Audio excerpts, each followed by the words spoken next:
ப்ரொக்கோலிஸை வாங்கி நல்லா வந்து பார்த்திங்கன்னா இந்த மாதிரி பிரித்து எடுத்துக்கோங்க. அதில் 1/2 ஸ்பூன் அளவுக்கு மஞ்சள் தூளும் 1 ஸ்பூன் அளவு உப்பு போட்டு நல்லா தண்ணி ஊற்றி வாஷ் பண்ணிக்கோங்க.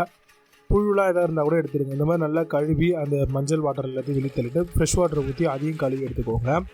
இப்போது நம்ம குடிக்கிற தண்ணி அதை வந்து பார்த்திங்கன்னா ஒரு சொம்பு அளவுக்கு ஊற்றிட்டு அதை வந்து மைக்ரோவேவ் ஓவனோ இல்லை வந்து டேரெக்டாக ஒரு பாத்திரத்தில் வச்சு நீங்கள் ஒரு 10 நிமிஷத்துக்கு கொதிக்க விட்டால் ஓகே தான். ஏன்னா இது கொஞ்சம் வேகிறதுக்கு காலிஃப்ளவர் பூ மாதிரி ஒன்றெல்லாம் வேகாது.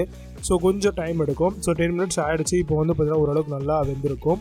இப்போ ஸ்டவ் ஆன் பண்ணி ஒரு கடாயை வச்சு அதில் வந்து தேவையான அளவுக்கு ஆயில் சேர்த்துக்கோங்க. இப்போ நீங்கள் பார்க்கக்கூடிய இந்த மசாலா எல்லாத்தையுமே வந்து எடுத்து அதையும் வந்து அந்த எண்ணெயில் போடுங்க. எண்ணெயில் நல்லா பொரிஞ்சு வந்தோடனே இப்போ வெங்காயம் வந்து பார்த்திங்கன்னா ஒரு 3 வெங்காயத்தை நல்லா நறுக்கி சேர்த்துக்கோங்க. 2 பச்சை மிளகாய் சேர்த்து எல்லாத்தையும் நல்லா வதக்குங்க. இந்த டைமில் ஒரு 2 கொத்து கருவேப்பிலை எடுத்து அதையும் வந்து போட்டு நீங்கள் ஒரு 2 ஸ்பூன் அளவுக்கு இஞ்சி பூண்டு பேஸ்ட் அதையும் சேர்த்துட்டு எல்லாத்தையும் நல்லா வந்து பார்த்திங்கன்னா சாட்டே பண்ணிவிடுங்க.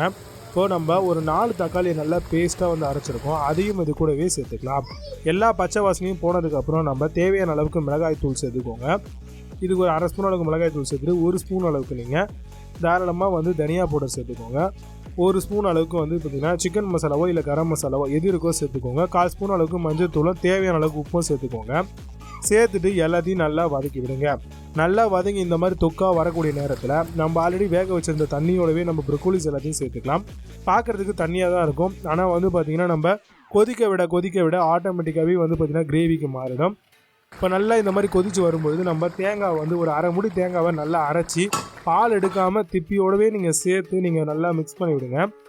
இந்த டைமில் நல்லா கொதித்து வந்த உடனே நம்ம லாஸ்ட்டாக கொத்தமல்லி தழையை சேர்த்துட்டு நல்லா ஒரு மிக்ஸ் கொடுத்துலாம். மிக்ஸ் கொடுத்ததுக்கப்புறம் ஒரு 5 நிமிஷம் வந்து பார்த்திங்கன்னா நீங்கள் நல்லா வந்து கொதிக்க விட்டுட்டு இந்த அளவுக்கு நல்லா வெந்திருக்கான்னு பார்த்துட்டு ஸ்டவ் வந்து ஆஃப் பண்ணிக்கோங்க. ஆஃப் பண்ணிவிட்டு அழகாக சப்பாத்தி அண்ட் பூரி கூட சர்வ் பண்ணுங்கள். ரொம்பவே சூப்பரான ஒரு டேஸ்டியான கிரேவி ரெடி.